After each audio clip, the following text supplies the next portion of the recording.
started. So, hello and welcome to the talk on innovation.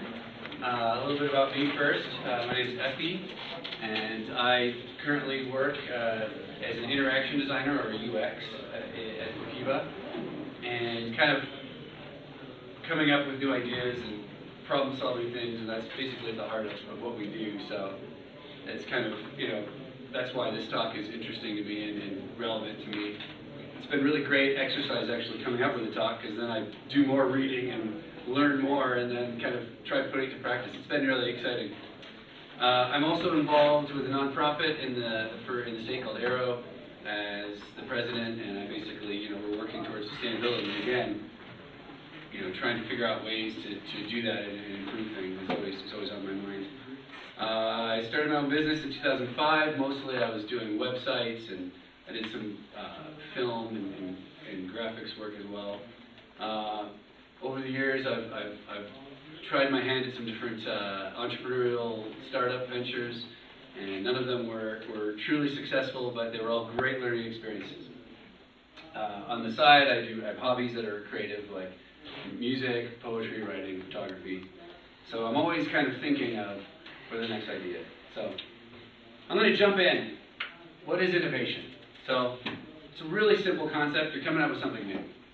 But of course, that's not enough, is it? One of the core things I'm going to talk about in this talk is innovation is about taking ideas from two different kind of areas, completely different genres, if you will, and combining them together. So that's kind of at the core of what I'll be looking at. Coming up with new ideas, I found, is actually not hard, but then actually getting them to work, getting them to stick, is the hardest part. And so you kind of want to find that sweet spot. So at Wakiba, where I work, we basically follow this principle. This is from Marty Kagan. And this idea that, if you're going to come up with something, it's got to be valuable, usable, and feasible. And the sweet spot is basically, if you can come up with something that's the combination of all three of those things, then you've actually got an idea that's going to work. And so just kind of breaking it down, at Wakiba, what we do is we have like these, we call it the Triad. And so there's the valuable, and that's what our product managers do, or product owners. And so basically their job is like, okay, understand the customers, the market users, and have that solid value proposition. So that's kind of, you want it to be valuable. Make it usable, and that's my role at the company, is you want to understand users, the work practice, you want to spot the problems, you want to turn them into solutions, so usable. And then feasible, and that's what our developer does, our lead dev, and that's you got to basically understand is, the code base, current trends, that kind of thing. When you work together in discovery, with software anyway, that's when you can actually come up with good ideas that are workable and that actually turn into something. So that's how we do it at Wakiba, and we've been doing that for years, and we continue to do it. It's a very solid and strong way of doing it. And I just wanted to show that kind of as an overarching, this is how we do it in tech. Most of what I'm going to look at kind of will cross boundaries outside of that as well. So I thought it'd be fun to start our talk off, like, what are some of the greatest failed innovations from the last decade? So, the Happy Fork. So it tracks mouthfuls of food, how many seconds between bites, how long it took to finish the meal, and then it vibrates and lights up if it thinks you're eating too quickly. And it'll sync the info with the computer, and then you can learn to slow down, I guess. So I was trying to think, who would actually buy this and why would they use it? And as you're eating, it's vibrating. Oh, I'm going to eat slower. This is really a great innovation. I'm going to go later on a computer and I'm going to look at these great graphics about how fast am I really eating. And I was showing this to a coworker, Gary, those of you who know him. I was like, what do you think, Gary? And he says, if I'm in an eating competition, this would be great. It would help me to know, keep eating faster. That'd be a real use case of this. Otherwise, it's pretty much a failed innovation. All right, the Bee Tourist, designed to maximize privacy and comfort during flight by allowing passengers to quietly eat, read a book, watch a movie, and sleep without being disturbed. Of course, you have to bother the person in front and behind to install it. And then you can't sit in an aisle or a middle seat because people will be like, can I get through? And obviously, really bad idea. But somebody thought it was cool. I don't know. All right, the smart mug determines the temperature of the liquid inside and lights up when you're at the right one for your proper beverage. And if you see the picture, it actually has like, this is the temperature for tea and this is the temperature for coffee. And of course, nobody really needs this because you can just put it up to your lips like any person has done for thousands of years and go, yeah, okay, I'll just wait another minute. I don't know what there's a, but, you know, it gets me thinking, like, you know, people are like, oh, I'm coming up with this idea for idea's sake because we could do this. You know? Not really practical. Pantry chic. Airtight food container that dispenses ingredients into a digital scale. Connect over Bluetooth, and you can send your recipe directly to it. Of course, anybody who's going to be baking, like, if you're going to measure things out of the containers, why wouldn't you just do it like a normal person? And why would you put them into this thing to do it for you? It really doesn't quite make sense. It's an expensive gadget. Another expensive gadget in the kitchen, right? This is one of my favorites here. Velo feet. So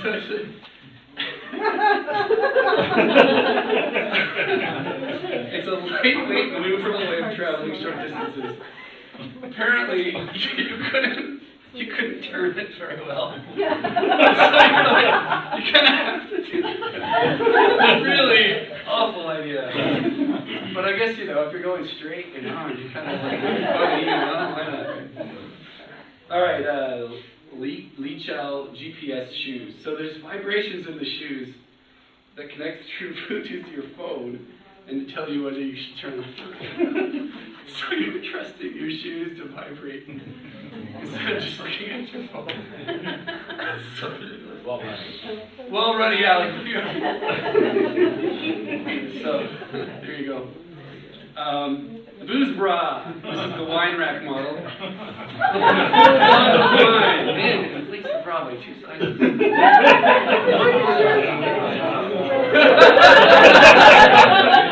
You're surprised it's failed?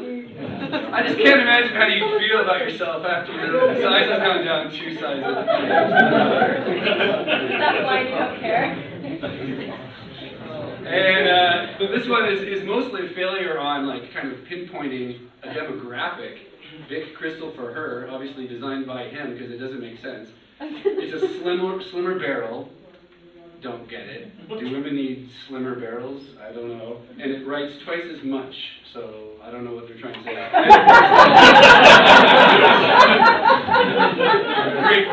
Great choice of colors there. So, failure. All right, so breakthrough ideas. They come at the intersection, and I kind of mentioned that before. I'm going to rely this first section of the talk here on this book, The Medici Effect. And basically, this idea is innovation comes when you're combining ideas, concepts, cultures that are different. And so the idea of the Medici Effect comes from this time of this remarkable burst of creativity in 15th century Italy by the Medici family. There was this banking family, and they brought in all sorts of people from around, you know, all over the place. Sculptors, scientists, poets, philosophers, and you can read the rest of it. They all came in on Florence. And basically, people were there together, all in one place. And what ended up happening was some really cool innovations started coming into being because all these people were together today. So we look at this as one of the most innovative eras in human history, which is pretty cool. So this idea of the Medici Effect is like, how can you take something from one area of study and combine it with something else, and what do you get? And so I'm going to kind of look at one example here. This guy, Mick Pierce, is an architect, and he had an interest in ecology. So he was hired to design a building in Zimbabwe that doesn't use any air conditioning. Now, I don't know how hot it gets there, but I'm sure it's extremely hot. And he designed it based on these termite, what do they call it? Termite mounds.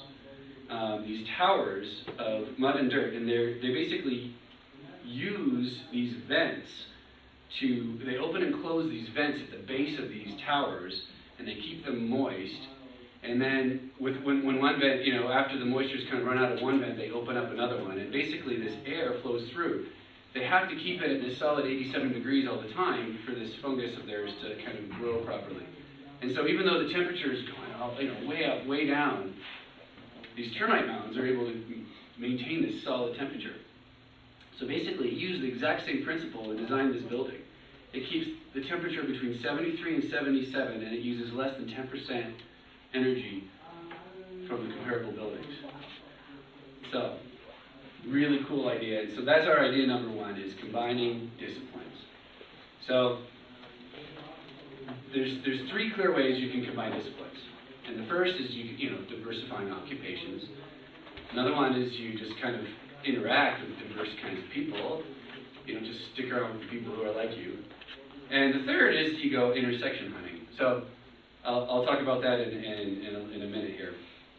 But one of the things I came across is kind of like this idea, like an idea machine. This is a simple exercise we can do, where you basically say, all right, I'm going to take a whole bunch of disciplines and things that I know about or am interested in or have experience with, just put them all together and randomly draw out two and just see what innovation can I come up with that has to do with this. So I'm going to have us do this.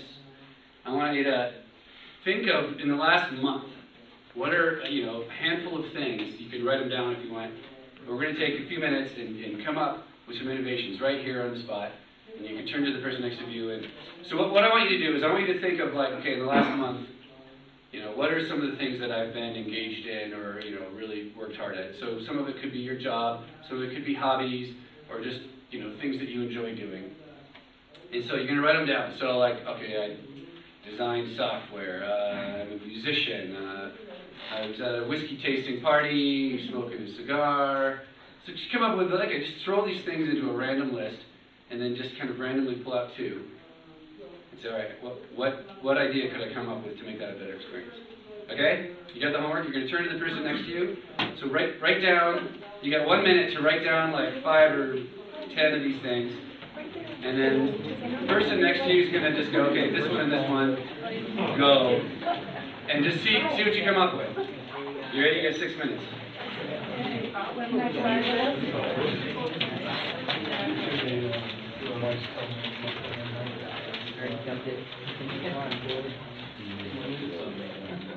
Are you going to wait for I don't know, right? Or paper. Maybe it's a color himself.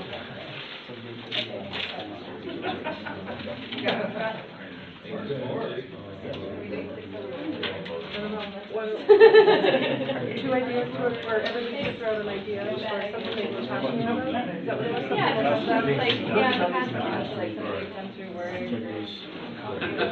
like hiking. I've gardened.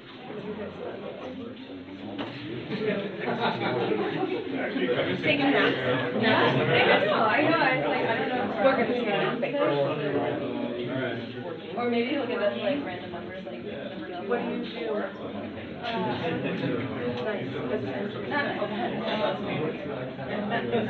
Okay, you should be moving on to like commercial ideas now.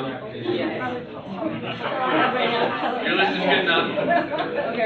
Too randomly, they won't match. That's good. What about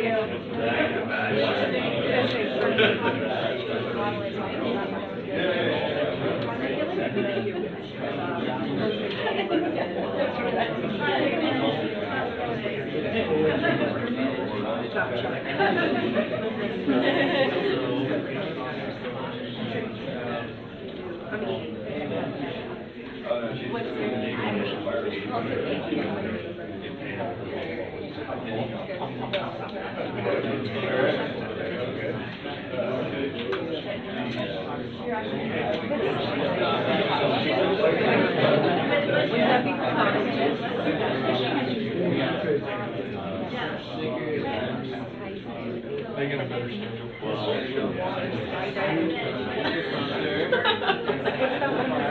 When you're on the boat, hair standing like where deep, like marlin, all your hair is going. Yeah. What would be the next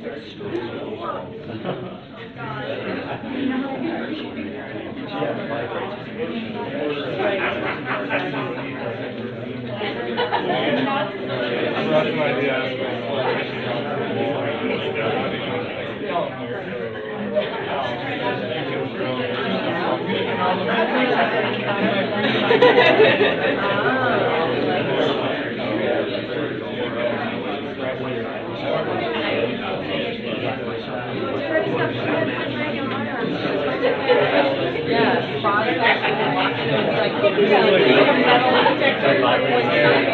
Yeah, that would have been useful.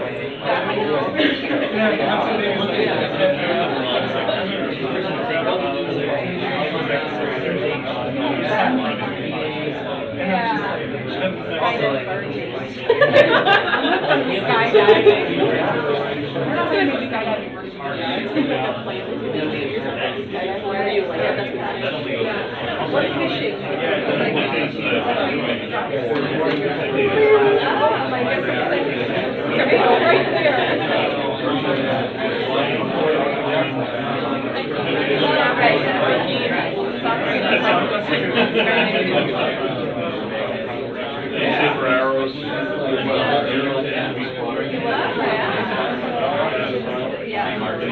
Audience simulator. Oh, I like that. Yeah.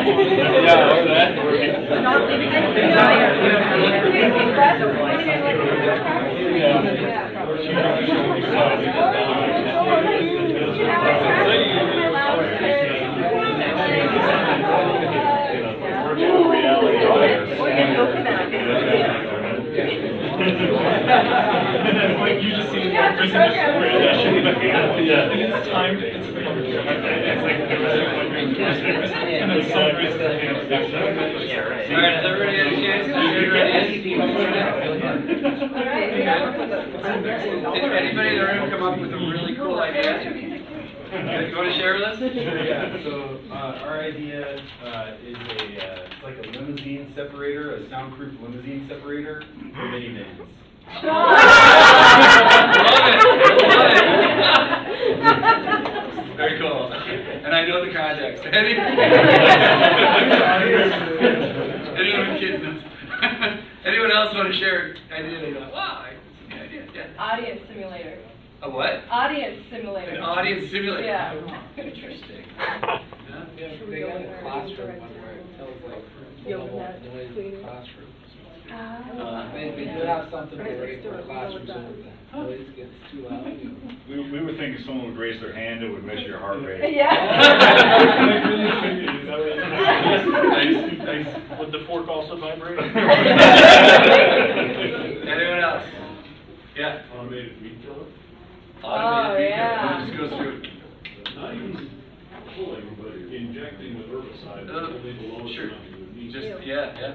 I try that. I'll probably use one of those. Anyone else want to share?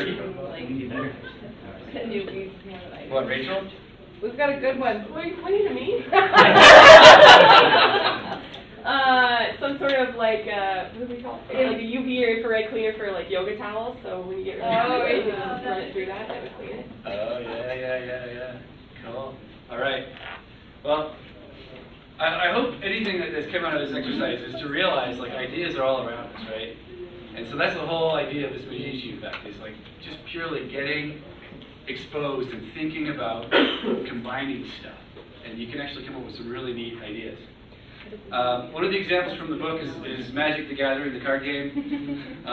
Basically, going back in 1991, this guy Richard Garfield, he basically met up with Peter Atkinson, who's the president of this game company, Wizards of the Coast, and he pitched this game, Robo Rally. And he was told, all right, come back with something less complicated, and also that it's going to be quick to play, portable, and inexpensive to produce. So he basically, when he came back, I'll get to like what the innovation was, but like basically the game Magic the Gathering changed the world of games forever. In 1993, when they first introduced it, it made $200,000, and in the next year it was $40 million. And years later, we're looking at over 6 million players, 50 countries, and 100,000 professionally sanctioned tournaments. And then other games that came out of it were like Pokemon, same genre of game and also extremely popular. So like, what was the innovation? Well, he happened to be at like this waterfall. He took a break from everything, and he was visiting his family in Multnomah Falls, Oregon. And basically, it just kind of like came to him, getting out of the context of what he was focused on with this game. And one of the things you don't know about the history is that Magic, that card game, he was toying with it for years and years and years, like 8 years. But it was while he was there, he was like, wait a minute, what if I combine this? Like, people don't need to have the same decks. You know, maybe we can combine collectibles with this card playing game.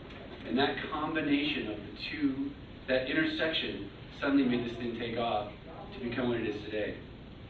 And so, not sure what it was about the waterfall, we didn't get that part of the story, but like just getting it, and that's this next slide I'm going to explain what happens.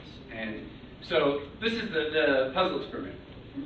So what they do is they put a person in a room, and they hang 2 strings, different sides of the room, and they've got a few, random tools, a couple of random things in the room, and they're told, okay, tie these 2 strings together.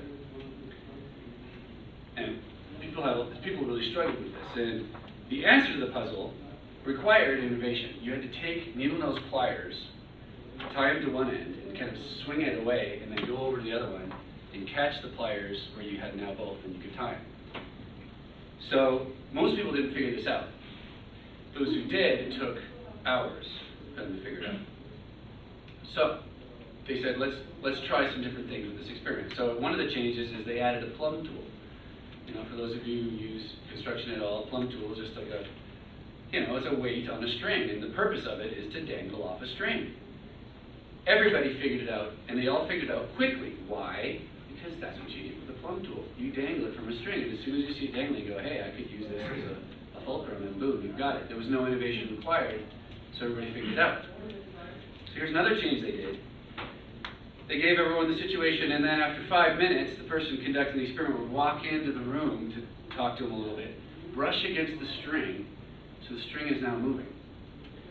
And the result was that everybody ended up figuring it out, and they usually figured it out pretty quickly. And when they were asked why, almost nobody really knew. They'd say, oh, I just kind of got thinking, and they'd say their process of how they thought about, I wanted them to swing. They didn't know that it was because subconsciously they saw this string. And so it was a subconscious innovation. And so the takeaway is that we might actually find innovation coming up with some solution to what we're trying to solve. We may find it difficult if we're just purely focused on it. And if we just put all our energy toward, how can I figure this out? How can I solve this? But if we take a break from that, and we focus on something entirely different, like Garfield with the waterfalls and just getting away from it all, sometimes that combination actually creates an intersection without our even knowing it. There's a subconscious crossover that can happen in our brains, and we suddenly come up with an idea. So idea number 2 is take a walk, and they're called intersection walks. And basically, if you're really focused in on trying to solve something, and part of the key to this is you can't just, it doesn't just kind of happen, but it's got to be in the middle of you're really working hard, you're putting a lot of brain effort towards something. And if you're hitting a block, you basically leave your office or wherever you are, and you just go and focus on something. And I put a picture of bananas, because I'm like, it doesn't even matter what it is. You can look at the bananas and say, it's interesting, just really give it attention. Right? They're yellow, and I wonder, why the bruises do this, and I wonder how they grow, and it's interesting how the shape of them, and how the seeds are on the inside, and just really just give a ton of focus to this thing. And when you've done that, then you come back, and oftentimes what it does is it sparks some subconscious idea. You don't even know where it came from. But just pouring that amount of energy into something completely different can actually bring about that intersection. And I kind of had that kind of a moment at the office last week, a week and a half now. Since working on this talk and thinking innovation, I was like trying to solve how can I use this, our app that we're building And how could I actually, use it for my own means? And in the middle of things, we were like being really silly and like sending emojis to each other for different things. And it just hit me like, hey, if I just started using emojis in the app, I could solve like a whole heck of a lot of problems that we were dealing with about like how do you star this and how can I create kind of a Kanban board feel. And instantly it's like, oh wow, like this intersection of these things actually turned out to be really amazing and useful and kind of a hack to actually make our app better with 0 development hours. And it's just kind of one of those things, you just start thinking in a different way. You kind of allow yourself to not just be fully wrapped up in one thing only. All right, the next one I want to talk about, work backwards. So innovation is counterintuitive by definition, because it's breaking the way things are currently done. And the more innovative something is, the more it actually diverges from the norm.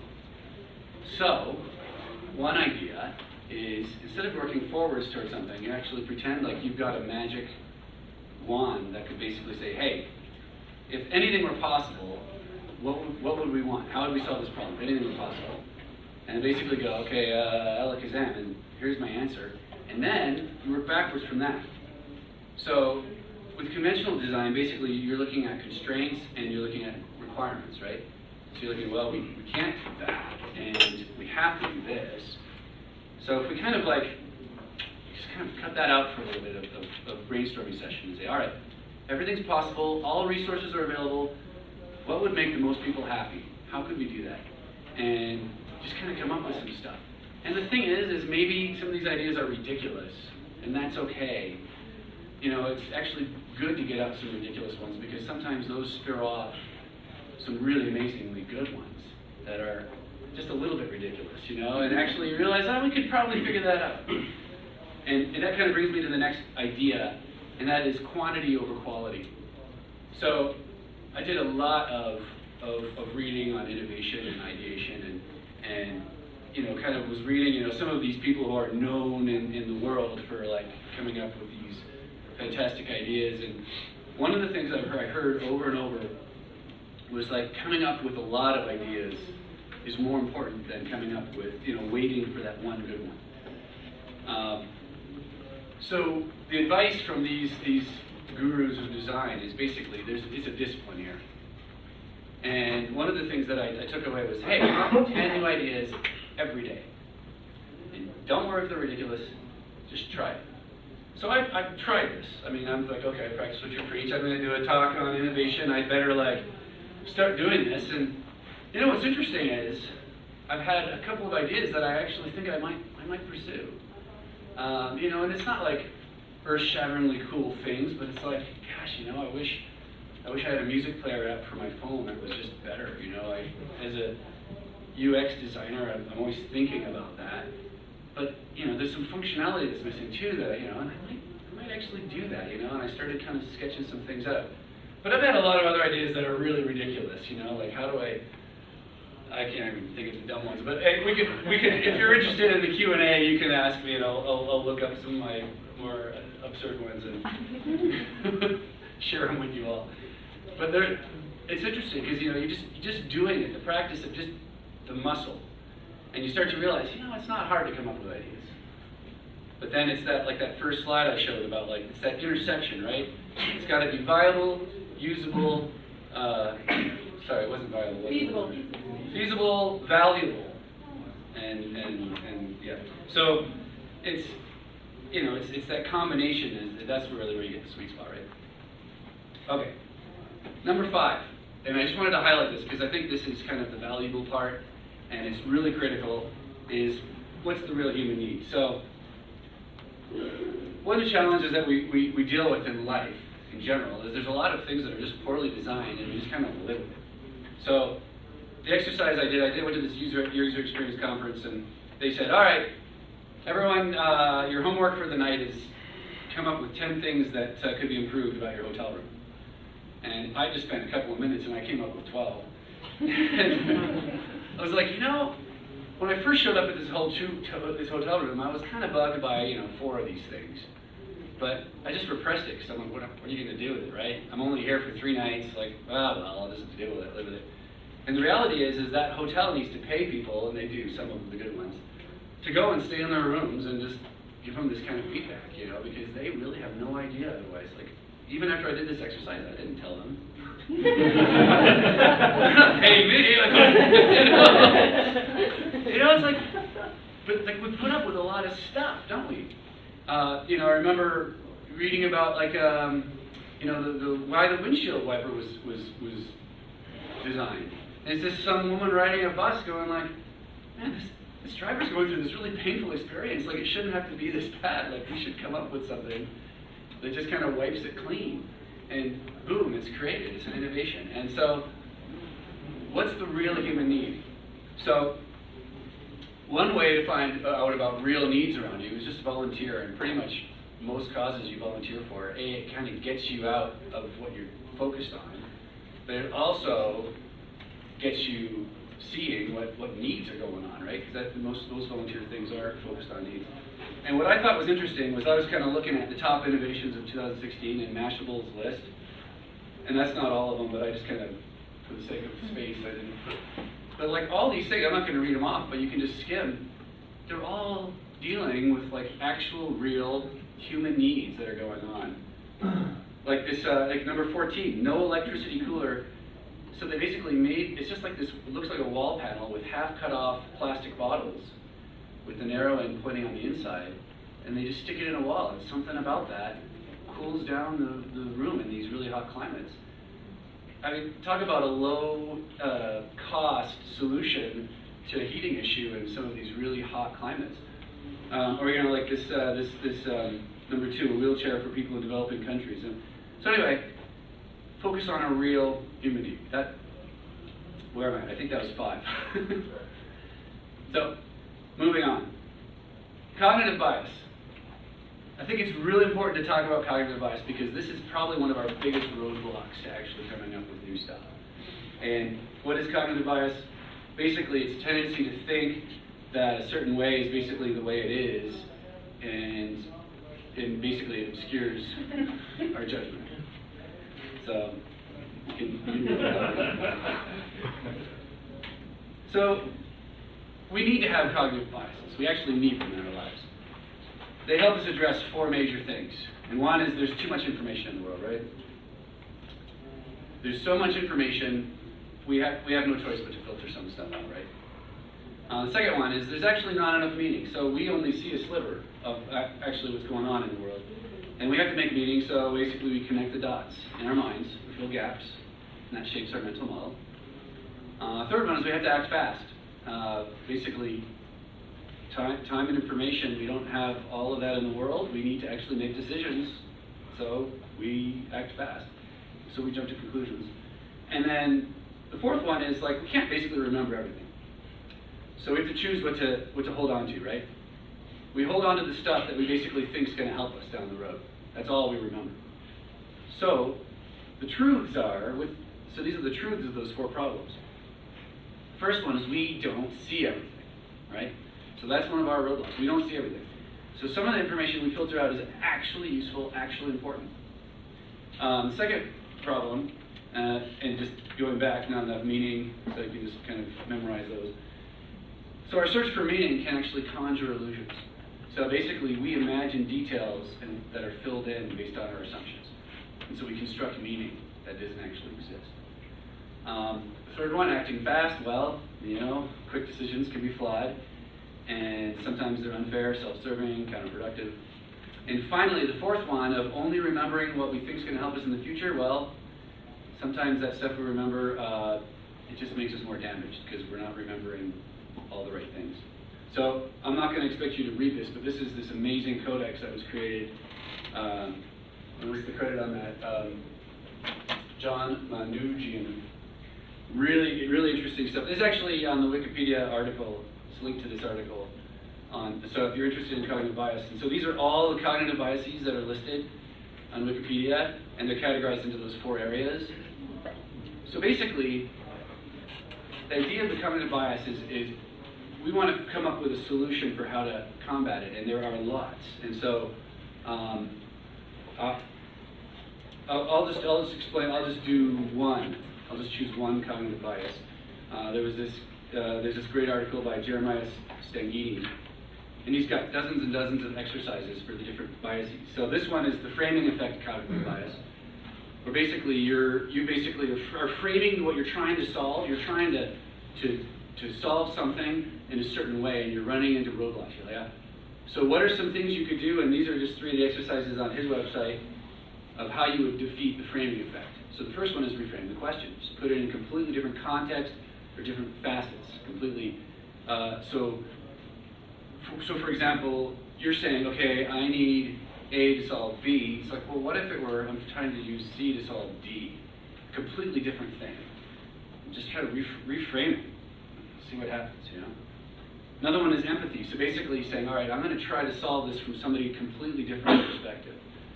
And then the third would be parse the question. So rewrite it so you take away the black and whites and you just make things way more open-ended. Like, okay, it's not that we have to do this. This is not like we think, okay, we have to solve this problem to do this. That's black and white. But what if we just kind of said, well, we just want a better, fill in the blank and kind of open it up.